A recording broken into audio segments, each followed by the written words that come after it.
Hello, Allie Drew here, and welcome to my channel. I have a lovely woman here today. Her name is Brettney Perr, and she wrote this book, Can I Get Some Sleep? A guide to quick and easy tips to get a good night's rest. And Brettney is a very interesting woman. She wrote this book, and she has in this book a lot of natural ways to get a good night's rest. And Brettney, can you tell me a little bit about your background and how you came to write this book? It came to a point during the pandemic where so many people were struggling with sleep, given everything that was going on, especially my main clientele niche, which are empaths, just picking up the anxiety, the uncertainty, taking a lot of that in, and once again, not getting sleep, which is the worst thing possible when you're dealing with a pandemic. Because one of the things that sleep helps is your immune system. It helps your immune system to run effectively and efficiently by clearing out a lot of the junk that you take in during the day, whether through just breathing air pollution or eating junk food. It helps to clear your body of all of the junk and stress hormones, cortisol, all that stuff gets cleared and filtered out of your body and detox naturally when you sleep. So the other layer of this is not just noticing that with my clients, but also noticing everything I would do as a coach would be useless if they are not getting sleep, because it affects your mental health. As I mentioned, it helps you to detox. So one of the main organs, or one of the main features of your body that's detoxed, is your brain. So it really strongly affects mental health, your nervous system, all the way down to various aspects of your physical health. It affects overeating. It affects so much. Your weight, once again, affects overeating. You typically tend to overeat when you don't have sleep because your body is just feigning for nutrients to keep running. Yeah. That's how this book came about, through that series of processes and me wanting to share my knowledge that I've gained throughout the years, and hitting the herbal remedy, hormones, lifestyle changes, and also just for fun, because I grew up in a haunted house, superstitions and actual scientific evidence behind why these superstitions might actually be there. So hitting it at all angles. Mm-hmm. I want to get into more about your haunted house experience. But before I do that, I want to ask you about some of these herbs that I found very interesting. The first one was catnip. We've all heard of catnip do you actually suggest taking catnip for humans to sleep? Absolutely. So not only is it fun for if you have cats and if you like cats, but it's easily accessible. It's actually a cousin of the mint, or it's part of the mint family, actually. It is viable if you choose to grow your own remedy at home. That would be the one, because it can take over a garden just like mint. And yeah, I would just go for food grade, not for the stuff in the store that they give your cats, because you never know how really clean that is. But there's plenty available on the market, and it is really low cost and a nice, gentle remedy on your body. For those of us who aren't very good at gardening, including myself, is there a tincture you can take of catnip? Yes, actually, a lot of the herbal remedies do have tinctures. I highly suggest using a more glycerin-based one, or one that doesn't use alcohol, because I go into how alcohol can adversely affect your sleep and your system as it burns off in your body. So definitely There is tinctures available that you can either mix with water or with a bedtime tea, or you can just take a tea form as well. But there's a lot of different varieties available for most of the herbal remedies in there. So whether it's tea, tincture, or capsule. Okay. And I'm not to question your expertise, but does it actually work? Does catnip actually work? It makes you sleepy? Because it makes the cats go crazy. Yes, it actually does. And here's the interesting thing. I give a lot of remedies because it's not a one size fits all dynamic. And this harkens back on even my coaching style, where I found that one size fits all idea, it never works, right? And actually, let me backtrack a little bit, because part of the reason why health and wellness are so important for me is because I was 260 pounds when I was in my freshman year of high school. Wow. And by the end of high school, I had lost all that weight.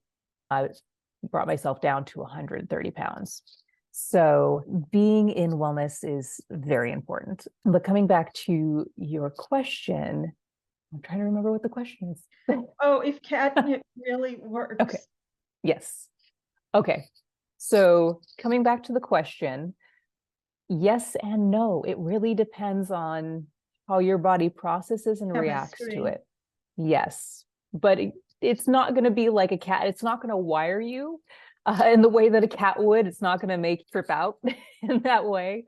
But it's either going to have a sleepiness effect, a relaxation effect, or none at all. So it just depends on how your body metabolizes it. And of course, if you have allergies to it, it's going to adversely affect you. So it's really important to do your research, safely experiment. And as I mentioned many times in the book, definitely consult your doctor if that's something that is important to you as well, and a concern, especially. And you also mentioned hops, which many of us know is a substance that's in beer as well. And how do you suggest taking hops? So this is the fun part. If you do like beer and you are choosing to restrict alcohol, the non-alcoholic beer is actually one of the best ways to have it. There are new products on the market. There's one called hop water or hops water, which can have the same effect too. And yeah, once again, you could do tincture, you can do tea. I don't suggest the tea, they're bitter, but whatever works best for you, capsule form as well. Kava is another herb you suggested. And same, you take a tincture, tea, or capsule with as well. Actually, that one, I really advise against taking the capsule form. And Kava is probably one of the more complex and more interesting ones. It's a local anesthetic. So the way that I suggest in taking it is getting the powder, and you really have to resource a powder that works, that is of high quality, and then have it as a drink. So you can mix it with juice, you can mix it in an evening smoothie, that sort of thing. But it will make your tongue and throat numb when you drink it. And that's how you know you got a good quality one. But it's almost instant relaxation, but not what you would get from weed, which I did not put in the book for certain reasons. Not going to go down that road, but a lot of people already use the product and it's not quite legal across all the states yet.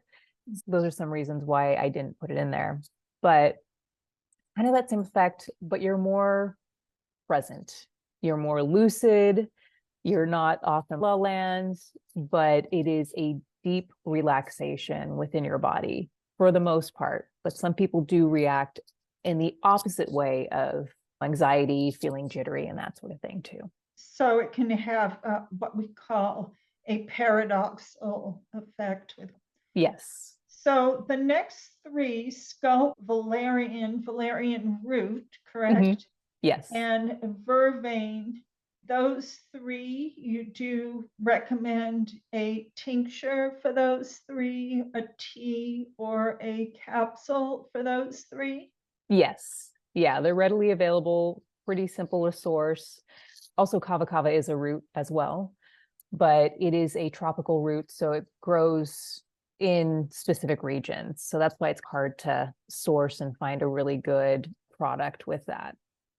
And I do want to let my viewer know that I will have links in the description box for all of these herbs. Of all these herbs we've spoken about so far, catnip, hops, kava, skullcap, valerian root, and vervain, of these herbs, and there are more, which one of these particular herbs would you say is the strongest? I would say for sure, Okay. just because that local anesthetic sort of sensation, if you deal with anxiety, and this once again is if Kava works for you, once again, it might not. So definitely test and try it out, but it's definitely the strongest. One that can be comparable, once again, it's hard to source a really good valerian, but the antithesis of valerian is it really stinks. It does not smell so good. And you never know the grade of the product that you can get. Even brands that I've been with for a while will suddenly switch to a lower grade. So that one's always hit or miss. But when you do get a strong valerian product, it at least have 12 hours of sleep with that. The first time I took it, I've experienced that morning hangover where you need at least 12 hours of sleep with it. But after that, not so much once I've gotten used to it. And I don't use it often. I just use it occasionally when I'm like, okay, I had a particularly stressful day. I have a teenager. So occasionally, like maybe only a couple times a year, actually, do I take it. Kava, valerian, and then what would be your third choice as the herb with the most punch to it out of this list? And I'll repeat it: catnip, hops, kava, valerian, and vervain. I would say hops. Hops. Okay. Yeah. So the interesting thing of how they discovered that hops itself was causing some drowsiness was with the people that were harvesting the hops. They would be needing to take naps in the middle of the afternoon. And people noticed, okay, other harvesters are working just as hard, pretty much doing the same thing, but they're not getting sleepy. What's going on here? So it's not just the alcohol, it's the actual plant itself that they're using to brew the alcohol that has made that happen. Okay, so just to recap, Brettney's recommendation are to try all of these herbs to see which one works for you. But from this particular list, she likes kava, valerian, and hops for sleep remedies. You also talk in the book about lavender oil, and you do recommend ingesting lavender oil as well, correct? So not quite the oil. The oil is great for your sense of smell because when you smell something, it is going into your bloodstream, actually. Use it in your bath. I suggest you can make a tea out of it if you're interested in that. One of the main concerns about lavender, though, is it is a grass. So if you have a grass allergy, you are more than likely going to be allergic to lavender. So be very careful with that. And with trying and experimenting with these remedies and seeing what works best for you and what doesn't, be very careful on the allergy front. With the lavender oil, where do you suggest spraying it? You can find room sprays. You can put it on a pillow. Sometimes you can find pillows that you can heat and cool and that are actually stuffed with lavender flowers. And oftentimes a bath with lavender oil in it because the effervescence from the steam coming up and all of that is going to help calm and relax you. So sounds wonderful. And do you suggest spraying your pillow with full strength lavender oil or watered down formula? Definitely watered down. When working with essential oils, it is essential to be cautious and safe with them because sometimes they can damage your pillow, especially if it's synthetic fibers. Overuse of lavender might affect your endocrine system, that is your reproductive system, and hormones, things of that nature. So use in moderation. All you need is a little bit to get started with a room spray. It's very potent, and yeah, no need to use a lot. Just need to experiment with them. Mm-hmm. You also mentioned passion flower, and that can only be taken in a tea or in capsules, correct? Yes. Yep. So I wasn't able to source tinctures, but I'm pretty sure that they are out there, but none of the major companies had it at the moment. Do you know if any of these natural remedies are time released? Once again, it comes back to how it's synthesized in your body. But a manufacturer might make something that's more predisposed to be time released, but not innately. Okay. Okay. And do any of these herbs affect your memory? Not that I'm aware of. If anything, because of their ability to help you to calm down, they might improve your memory, depending if you have like a lot of anxiety or a lot of stress, especially from not getting enough sleep.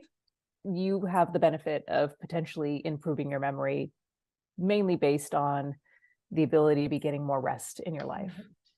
That makes sense. Mm-hmm. So the book is Can I Get Some Sleep? A guide for quick and easy tips to get a good night's rest. The author is Brettney Perr. Brettney talked me into going back to Whole Foods and going through their perfume counter, their oil counter. She said, you need to start wearing oils again. She's a lovely person. This is available on Amazon. It's only $7 on Amazon. I suggest you pick up this book. It's a really nice, natural way to get a good night's sleep. Thank you for watching. Thank you, Brettney, for coming on my YouTube channel.